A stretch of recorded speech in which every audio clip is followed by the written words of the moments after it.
So hi, everyone. Welcome to America250's community conversation with LGBTQ community members.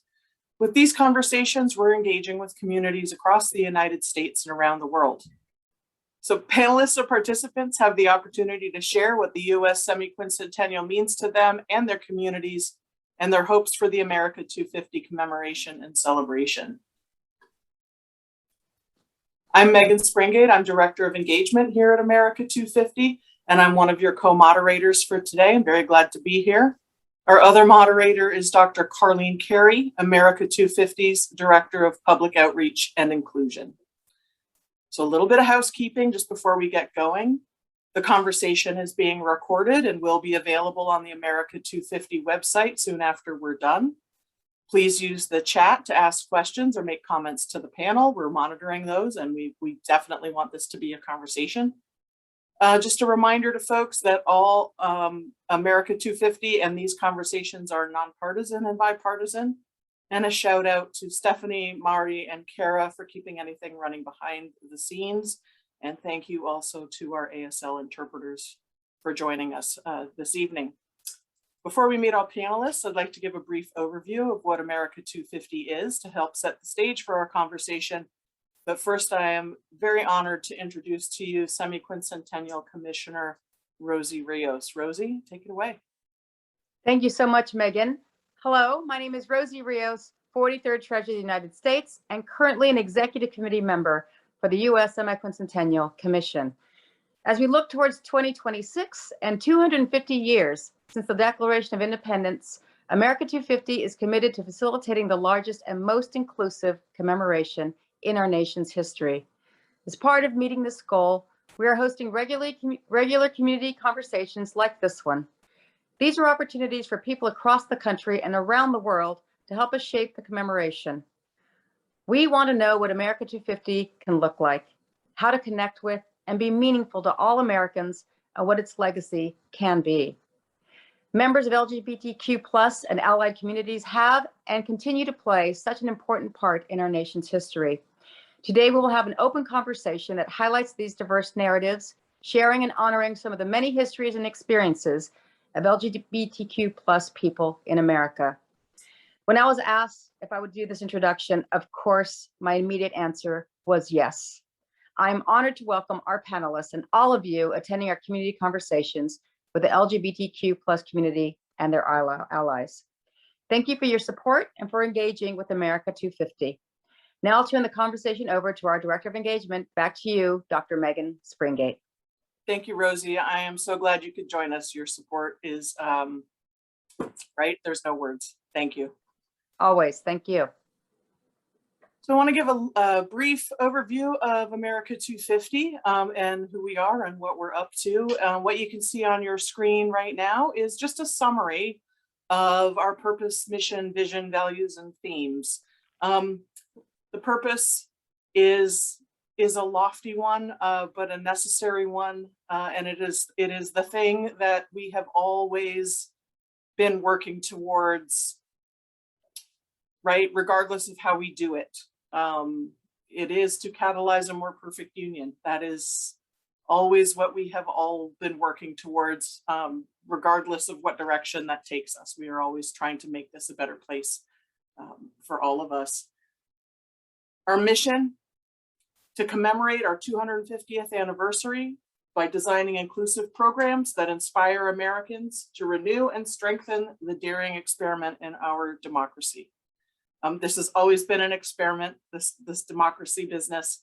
And right from the beginning, it was recognized as an experiment, and it is an experiment that is long-lived and ever changing. I want to just sort of highlight our values and the themes of America250 commemoration. Our values are service, diversity, collaboration, respect, integrity, optimism, and imagination. And our themes are to invite, to involve, to imagine, and inspire. So as you can tell from just those words, we have a very broad approach to what this commemoration is going to look like. So now I'm going to turn it over to Dr. Carleen Carey to talk about slide number 4. Carlene? Thanks, Megan. To guide our conversation, we have included some America250 initiatives that highlight and support the LGBT community. The DEI toolkit that we've been working on frames the journey toward greater inclusion by defining the A250 perspective on belonging, providing resources for further self-study to develop an individual and collective practice, and by giving guidance for individual and systemic activation of sustained policies. The Advisory Council actually has a really great representation for LGBTQ folks. We understand that this is a special occasion and we don't want to leave anyone out. We really want to highlight the service on our Advisory Council by folks like Amit Pali, who is the CEO of the Trevor Project, which is the world's largest suicide prevention and crisis intervention organization for lesbian, gay, bisexual, transgender, queer, and questioning young people.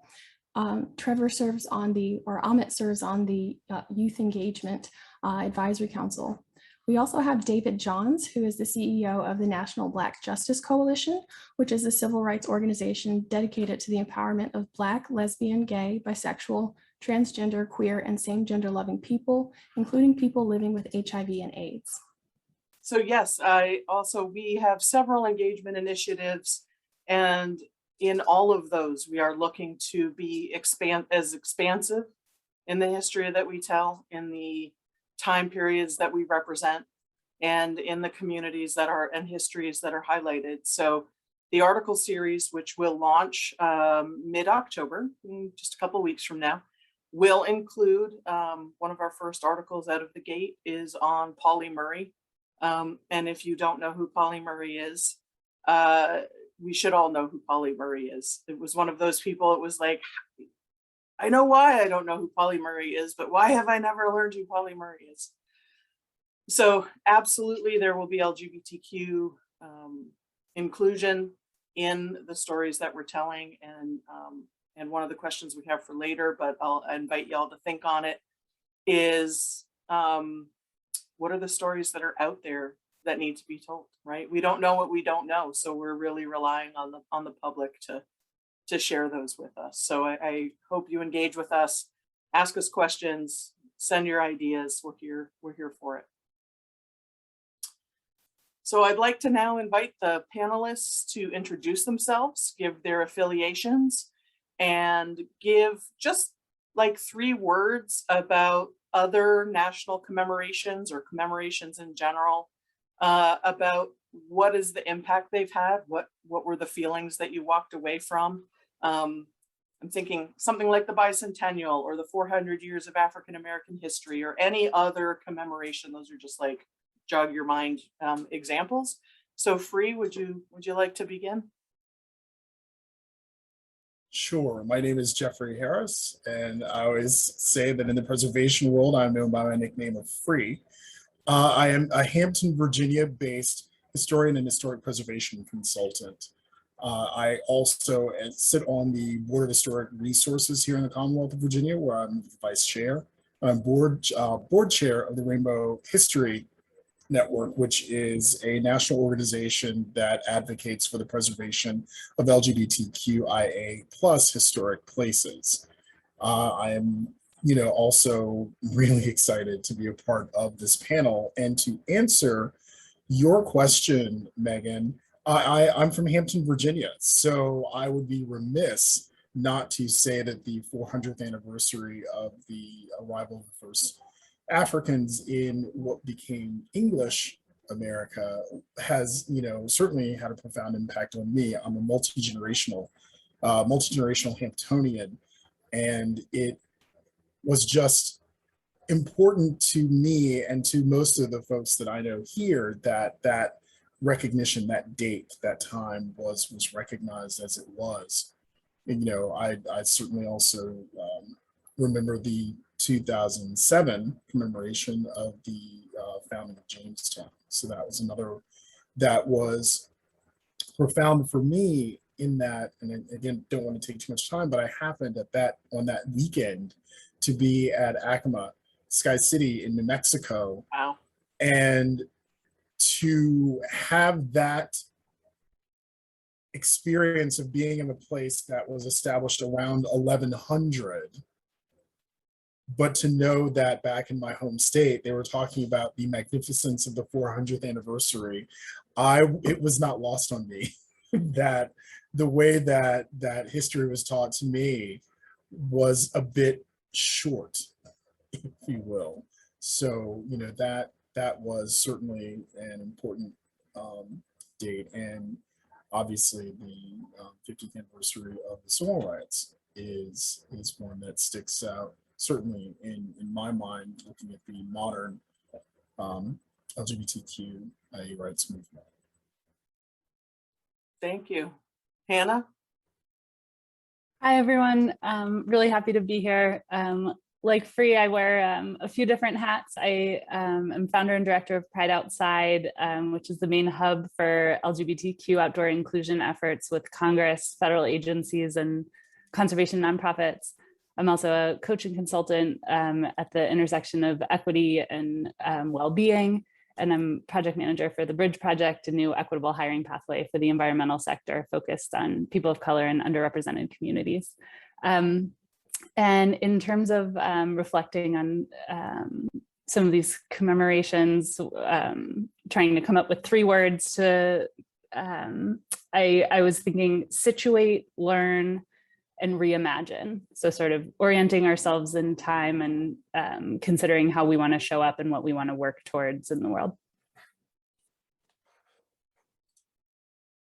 Great, thank you. Tracy.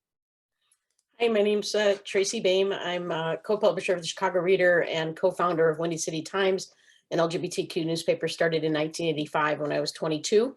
And I've written or co-written 13 books on LGBTQ, mostly on LGBTQ history, nonfiction.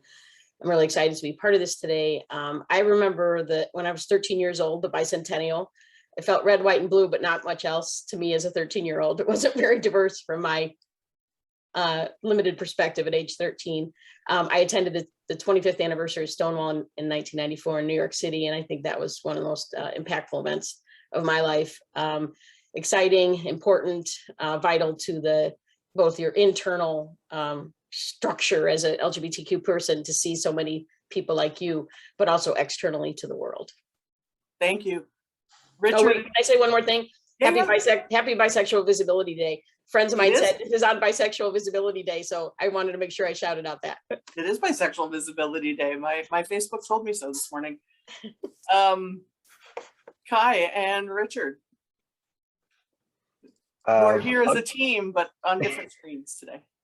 Hi, everybody. My name is Richard Baldwin, he, him pronouns. I'm a trans, queer guy, just doing his thing here in Santa Cruz, California, an employee of the University of California, Santa Cruz, and co-host of Closet Free Radio here on our campus radio station, and have been doing Closet Free Radio, which is public affairs queer programming for over 20 years. So I've kind of had a finger on the pulse of what's been going on in the queer universe for that amount of time. And I gotta say that similar to our previous speaker here, I was 6 years old, or not quite, when the good old 1976 bicentennial came along. And yeah, I can't help but think of the bicentennial and the celebrations that occurred around that time when I think about the anniversary of this country, be it 4th of July, or, you know, going to the post office, or, you know, just being at the ballpark and having the national anthem being sung. So I've always kind of been aware of the concept of this country as a grand experiment. And really, I think at the core of that is our ability to course correct and to do the things that help make our country more inclusive and you know, democratic. Thank you. Kai? Hi, I'm Kai Azada. I am I'm a lot of things. I'm queer, trans, Filipino, disabled, Army vet, and I do a lot of volunteering for the queer community at large. But primarily for the last 20 years, I have been a co-host of the Closet Free Radio show, which has been going on since 1975, but Richard and I have been a part of that since 2001. And we're just, you know, rainbow colored glasses kind of vision of what's going on in the world. You know, it's not just about the news, it's about also the community. And our community is one of many, many, many communities. And I think radio really helps us to reach out in ways that other forms of media don't. Great. And as for the celebration, I remember the bicentennial best. I was 12, and really you couldn't miss it. It was everywhere. And though I had read history books and gone to classes and whatever, I didn't really have a feeling as being a part of a line of history that you know, preceded me by a lot of years, and that I was now a part of just by being here. And so I think I felt a little more American, if I if I can put it that way. I certainly felt more of a connection to our history, and yeah, history. Yeah, I think I've said it. Great. Thank you, Kai. Thanks. Before I turn it over to Dr. Carey to begin the conversation, I want to give a shout out in the chat. Daniel McKay or Mackey or McKay. I apologize for the pronunciation. Just wanted to mention, Richard, your perspective on America's unfinished business is most welcome. So, and also invite folks who are attending and watching this to please put your comments and questions in the chat so that we can engage with you as well. Dr. Carey, turning it over to you. Excellent. Thank you, Dr. Springate. So first question of the evening. What do you see as the most significant opportunity that America250 presents for the LGBTQ community? Feel free to unmute your mic to share your thoughts. I'll go first. I would say that it has an opportunity here to be truly nationwide. So much of what the LGBTQ community is seen in the mainstream world is one coast or the other, and very rarely throughout the whole universe of the United States. And I think I know Dr. Springate's work is very inclusive nationally from the Parks work project you did. And I would look to see that this was all the nooks and crannies of the country and all elements of that LGBTQ two-spirit, all the elements of all those alphabet letters. You have enough time now to do this right. And I think there'll be a lot of, there'll be a huge focus lens on you in doing this. It will be thankless sometimes, but there is a lot to find. And I look forward to seeing that complexity. Great, thank you, Tracy. I think that what this really calls to mind for me is the message that you're a part of us, that the queer community, though we may be challenging for a lot of people on many levels, we're here and we always have been, and that this gives us an opportunity to you know, like the historic articles that are going to be available to have America re-examine or learn for the first time about some of those people that have contributed to where we're at, that are LGBTQ. And I think that really is something that I find really important, that there's full enfranchisement. And while there hasn't been in the past, this is an opportunity for us to kind of speak to those areas where there's still work that needs to be done. Have said as well, I think that this does present a wonderful opportunity to remind the world that we've been here the whole time. Those who were indigenous, were a part of this community. Those who arrived in chains were a part of this community. Those who arrived as colonists were a part of this community. And by virtue of making sure that for our 250, if people understand that, is a wonderful opportunity for those who say, well, I was 8 during the bicentennial, but I also knew I was gay at that same time. To have been able to have had those stories available as a part of our bicentennial celebration would have been wonderful for me at that time, because I would have been able to see myself both from a past perspective, from the present, and then guided myself toward whatever the future could have been. So this I see as the opportunity for the 8-year-old in 2026 to be able to have that sense of self and see him, her, or themselves in our history, in our past, in our celebration of it. Yeah, I agree with everything that's been said. I think there's a lot of opportunity here. There's the chance to, coming from an institutional voice, to acknowledge that LGBTQ history is a part of American history, that that can help promote empathy and inclusion and acceptance of the LGBTQ community for folks who aren't immersed in hearing about LGBTQ history all the time. I think that's a great opportunity. I think when it comes to LGBTQ folks seeing ourselves represented, that can be validating and meaningful coming from this angle.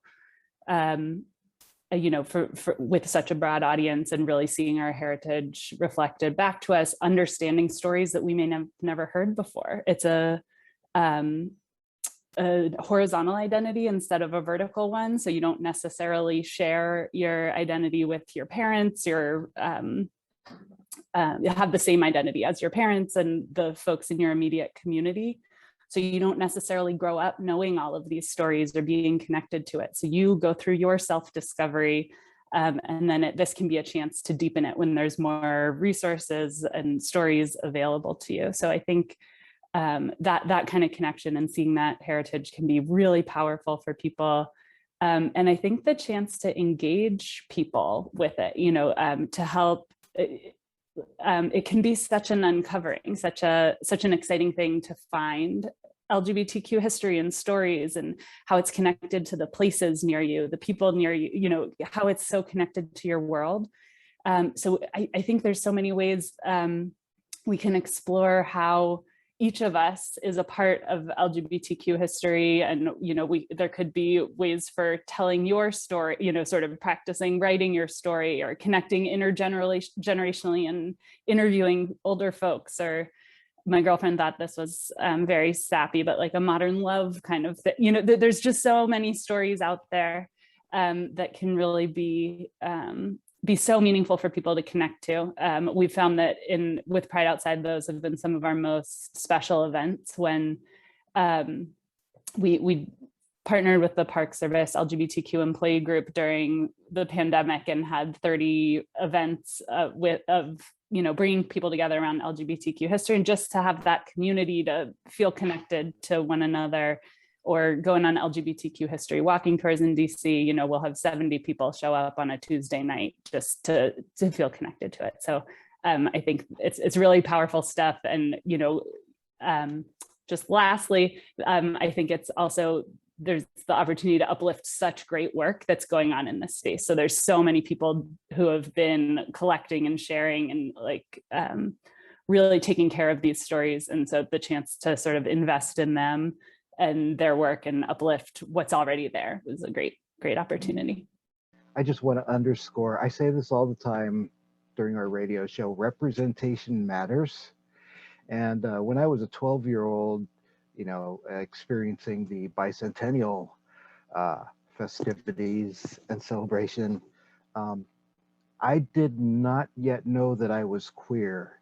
And I did not know that it would be okay, because I did not see queer people reflected in, well, pretty much of anything in 1976. So representation does matter, not just showing up, but also telling the stories, because people really connect to stories. You can spew stats till the cows come home or whatever, but people are really going to get, you know, get hit right here when they hear a story, and there's just even a granule of something they can relate to. And all of a sudden, queer people are not the boogeyman anymore. We're real life humans who have stories and histories. Kai, I think you've hit on a really awesome point that Megan was making about expansive histories. I can't wait to read what she writes about Polly Murray, but there's also the story of Bayard Rustin. So not only are queer people not the boogeymen, they're some of the architects of the civil rights movement and some of our largest and most important political leaders. And what do we lose from the story when we leave them out, or when we forget to say, hey, this was a person that's a part of the queer community and was out and proud in the 50s. And I think there's a lot that we can learn as Americans about building bridges across communities when we allow people to fully show up as who they are. And so that question of stories is a really good one to think about. I want to stick on that one for a second. Are there any historical moments or stories you think that we should highlight especially?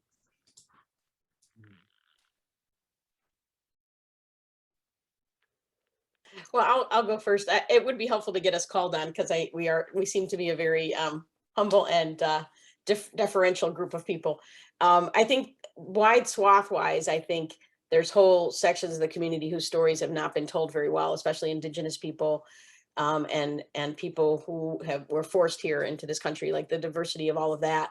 There are definitely individual leaders within rural and urban areas whose stories, like Henry Gerber, who founded what's believed to be the first known gay rights group in the United States in Chicago in the 1920s, which will almost be like the 101st anniversary of that, I think, around the time of the celebration. And also Frederick von Steuben, one of the fathers of the Continental Army, for example. We have some a high school named after him in Chicago. But I do think there's great source material now compared to 1976. So, it feels like there's experts here, but I think one of the most important thing is to not isolate the LGBT channel in this sense.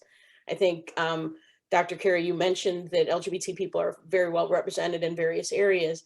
But just like I think in the disability community, you can't just have a disability channel for this, right? People who are disabled need to be part of the whole.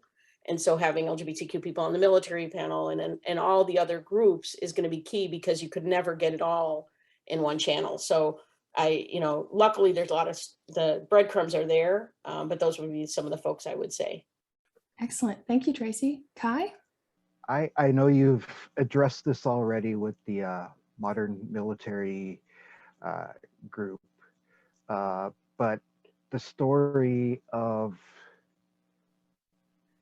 gays in the military, to shorten it, is really something that needs to be told for a lot of reasons, and it's being told. This is the 10th anniversary of the repeal of Don't Ask, Don't Tell, but a lot of people don't get that there were policies possibly even worse than Don't Ask, Don't Tell that existed before, way before, and that's detailed in a lot of really good books. One of my favorites is Conduct Unbecoming by Randy Schultz. There are so many stories of people who, like any American, for similar reasons, would join the military and wanted to serve their country. And what we found was that we weren't really all that welcome. And furthermore, we didn't belong. And so it's been a long journey from that point through Don't Ask, Don't Tell, and to this point where we're looking at 10 years behind us since the repeal of Don't Ask, Don't Tell. And it's taken story after story after story, and there's more stories to be told. And that beyond the military, in a broader sense, it brings us back around to stories and the power of storytelling and telling your own truth. Excellent. Thank you, Kai. Jeffrey? Sure. I will always advocate for making sure that the stories of non-whites be included in these discussions. One of the things that I certainly noticed in terms of doing historical research on LGBTQ issues is that you do see, as with the coastal dominance, you also see the white dominance and the white male dominance. And knowing that even in some of those stories where you would see those individuals, that there were people of color in the mix always, but we don't necessarily know their names. So Henry Gerber, the organization, which of course leaves my mind at the moment, I think it's Society for Human Rights, had an African-American president in Chicago at the same time that that people often talk about the Harlem Renaissance. But we know the Harlem Renaissance participants, many of them, but we do not know this individual, which again, his name is leaving me. I don't get that. That's not fair. But the point being that, you think of there are many instances where you do have people of color in the mix of all of these places, stories, points of significance in LGBTQ history, but they don't emerge into the spotlight.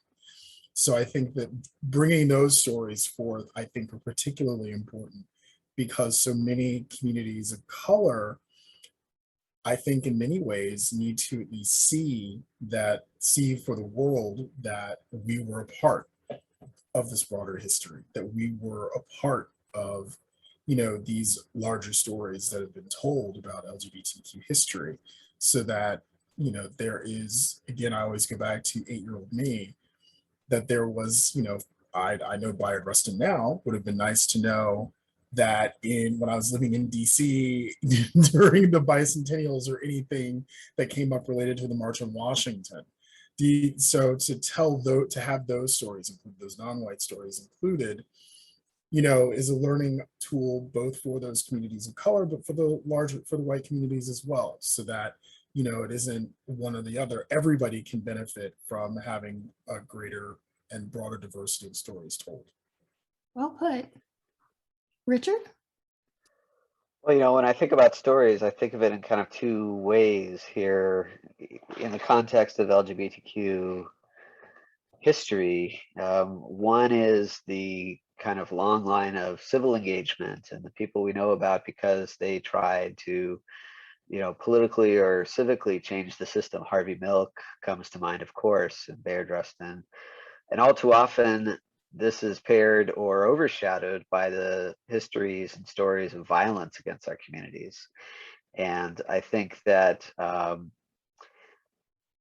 it's really difficult to filter through all of the stories that we see because so many of them are about the discriminatory or violent ends that come to people that are queer or LGBT or a minority of any kind in this country, and so that's, I think, part of my concern. Like when we do radio, we do Closet Free, we could spend our hour every week talking about the latest violence against our communities that's occurred. But the point more is to get a harm reduction and get some basic community building and inclusion and empowerment into our community. And it seems really frustrating and divisive if the stories that people hear, especially if they're just learning about the LGBTQ communities, are these histories of violence. They're real. They're unavoidable in their presence. But if we can teach more or have more representation of folks that have been able to affect change, or at least get a message out there, that that sometimes prevents violence from occurring. To have that inclusion, that respect, that foundational respect and visibility for the LGBTQ communities. Excellent. Thank you, Richard. And last but not least, Hannah. I echo the sentiments about LGBTQ identity transcending some, race, class, gender, socioeconomic stat, all of these other identities, and the importance of making sure that we're telling stories from the full spectrum of, lesbian, gay, bisexual, transgender, all of the different pieces of the community. And Richard's point about celebrating queer joy, that it's not just about telling the painful story. It's important to acknowledge and understand and work to repair the inequities and injustices, but also that we want to be recognizing all the beautiful, joyful parts of our history too, and connecting to those, not just the famous people, not just the rich people, the politicians, the entertainers, but sort of everyone at different levels. And one thing I think could be interesting would be to tell the stories of the people who've been telling the stories. Like I think of Bob Skiba in Philadelphia, or Jose Gutierrez in DC. There's so many people who've been in Rainbow History Project. There's so many folks doing such incredible work, really pouring themselves into caretaking this history. And I think we all are, and they are especially, a part of taking care of these stories. And I'd love to shine a light on them too. And then also just wanted to shout out the Queering the Map, those kinds of efforts that if folks haven't seen that before, it can be really nice to poke around and just see sort of little slices of life all around the world, little tiny queer stories that can make you feel connected to a place. So I think all of these can be ways to make people feel connected. Excellent. Thank you, Hannah. We're definitely invested in building bridges across communities at A250. That's one of the major objectives for the advisory councils. Our huge criteria was, what evidence of bridge building can we find in your lived experience? And so a lot of the folks that we have on advisory councils, whether they're health and wellness or youth engagement or sports and entertainment, we made sure that they're bridge builders. But thinking about, bridge building is a really lofty idea, and sometimes it can come with challenges. If we're thinking about challenges, what are some of the challenges that America250 might run into in supporting and including the LGBT community in executing and in planning the commemoration? I just want to hop in. Got some questions and comments along that line from folks in the chat. Tracy, you've been called out for the most intriguing background alert, which is not related, but is still a background award rather. And a thanks for the work that you've done with the Chicago Reader. And I think some of the comments, right? Oral history of AIDS epidemic among queer communities of color, noting that the recognition of LGBTQ plus is so new that most of the gains have occurred within the lifespans of living folks. And so there's an opportunity for oral histories.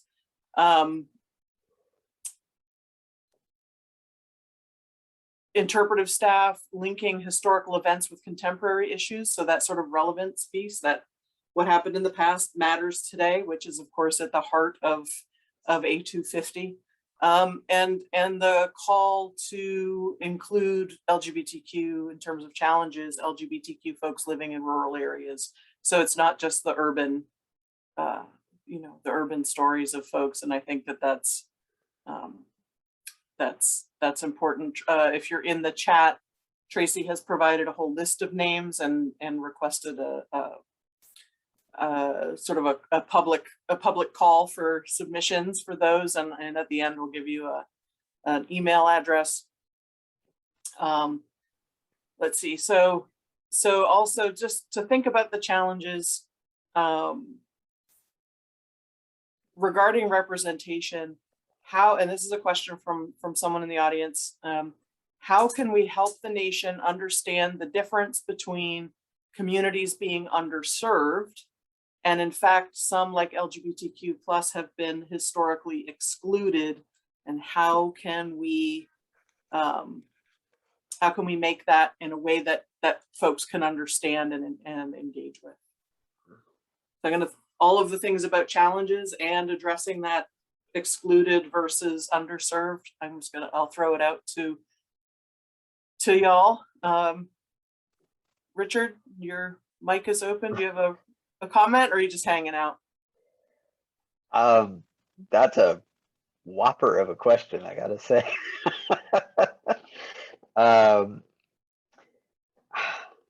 You know, I think that a challenge for this commemoration kind of follows along this idea of getting it out of the 1776 colonial Northeastern America stereotypical sort of concept, and just reinforcing, making sure that it's specifically about inclusion and about representation in those ways. You know, reaching out to pride events and doing things like that might be a way to, you know, make sure that a larger community, especially the queer community, feels that connection. And yeah, I mean, we were talking a little bit about stories before and challenges now. I think it's wrapped up in the same thing, in that for a lot of the time that we've been around as a country, there's been difficulty in representation, in being out and loudly queer, and not just being the exception, but just something that people could, you know, predictably see within their communities. You know, it kind of seems like, you know, you have to be somewhat personally motivated to step up and stand up and speak out and lead. And when a lot of that has the potential to be undercut by discrimination, it makes it all the more difficult to see representation. And you don't make space for what you don't see, or, you know, you don't have a place at the table for well, you know, exclusionary, like we don't want to hear about these, you know, degenerate things, or just not even thinking about them as within the realm of possibility. So I think you know, politically this could be challenging as well, having so much of the American spirit and all of that sort of thing being captured as a liberal or a conservative representation, and it may be very challenging to encourage representation from groups that have been so historically discriminated against in that way. You know, if there's a sense that this is just kind of, you know, a Republican or a Democratic project as opposed to nonpartisan and what have you, that definitely could be a challenge. Yeah, I would say the political part is possibly a challenge depending on how your funding happens, right? I don't know if this is privately or publicly funded, so that could be a challenge. I think the amazing diversity of our community is a challenge for you to make sure to lean into that instead of fear it. And then funding. I think this could you could have 12, you could have 20 staff, and you still might only get the tip of the iceberg. But I do think it needs to be extremely well funded, and hopefully national funders like the Gill Foundation and others will fund America 250 to the point that it needs it, because the information's out there and findable, but you cannot do this with one person. It needs to be a really well-funded project, and resources need to be put into community centers and community media and other places that can help you do the work. So money. An important one to keep in mind. I would also add, at least from an angle on the having been excluded element, there are stories or growing stories within LGBTQIA history of reinserting those exclusions from those individuals who were part of our community that have been obscured by our past. And I think that those stories are challenges in that if we're talking about historical individuals that have achieved a certain place in the minds of many, to then see them included as a part of the LGBTQIA community can be a challenge. But by virtue of reminding the world that they were a part of that community, I think helps to chip away at that sense of those who were excluded. And I think that another chipping away when we're dealing with stories going to the issue of urban versus rural, coastal versus not, lots of people who did amazing things on the coast and in urban areas come from rural and smaller communities. And if we sort of go into their histories, my suspicion is that those individuals who left places left behind people who were a part of our community, and those people have done interesting things at the smaller and local levels that likely have not been told, have not been dealt with, because people still go home. And if they're like most of us, they have that small community that they return to, those friends, those buddies.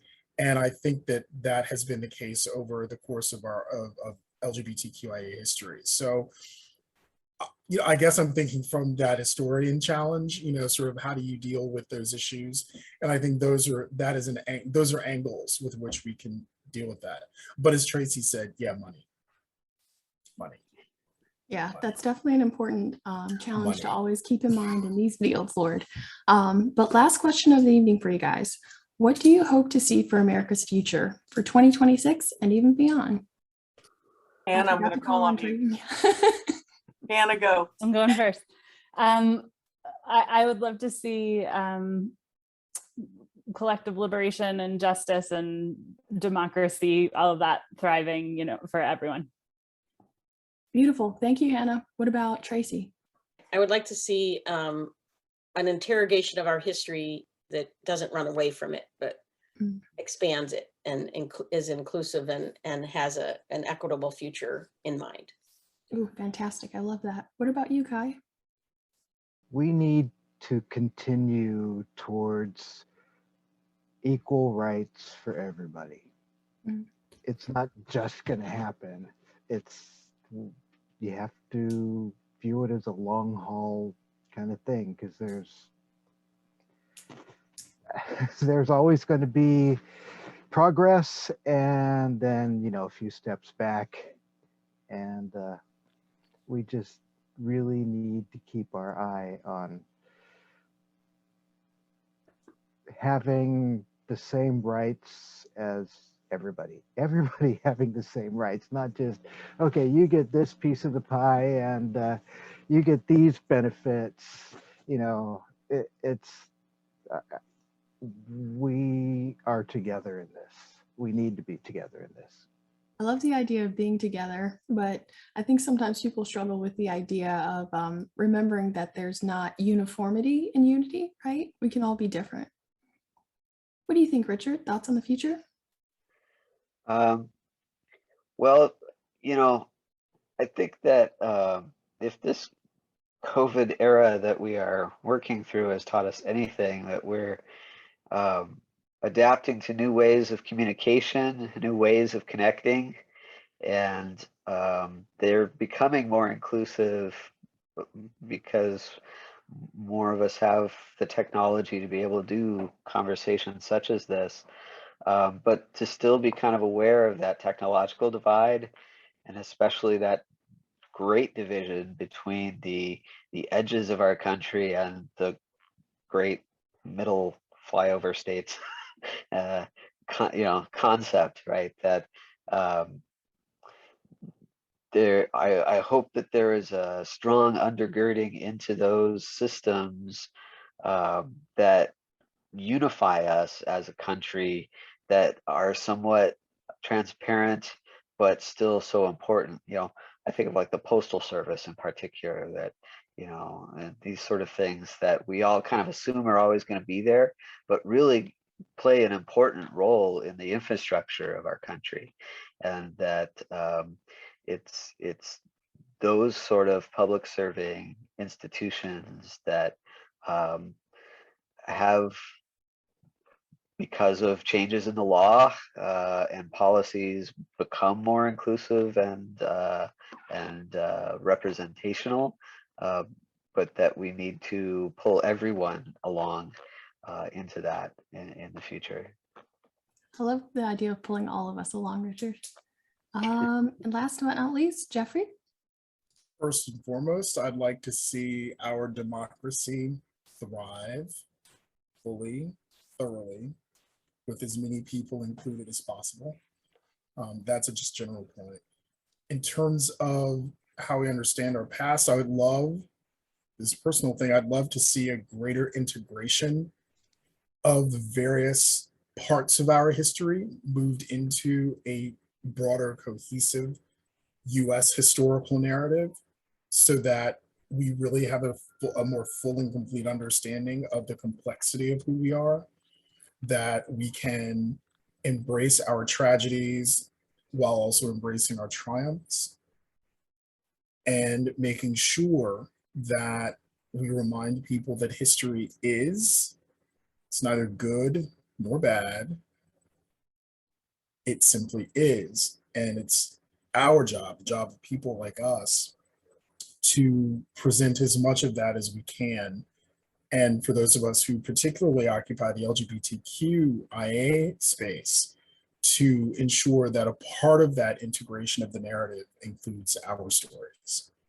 So those are my hopes, but definitely strengthening our democracy and making sure that, what good will it be for all of us with our various parts if we all aren't able to participate.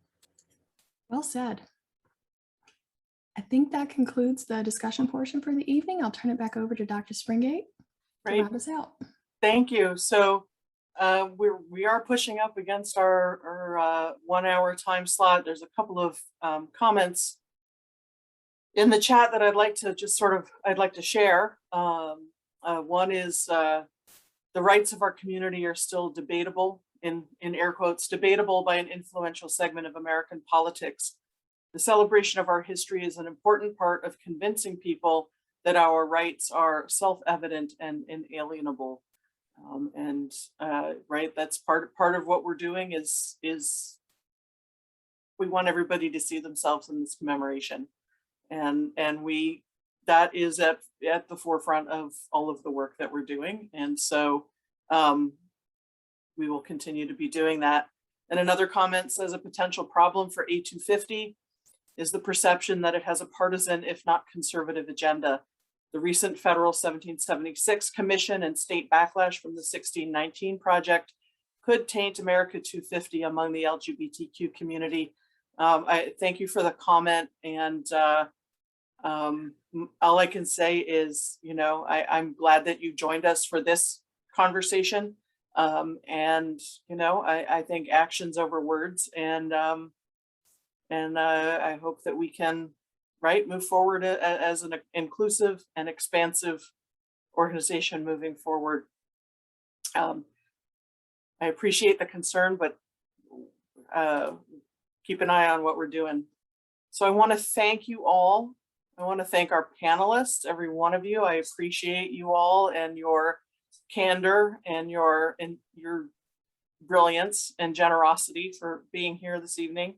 And also for all of those who attended. I cannot express my appreciation more for you all to be here and be part of this conversation.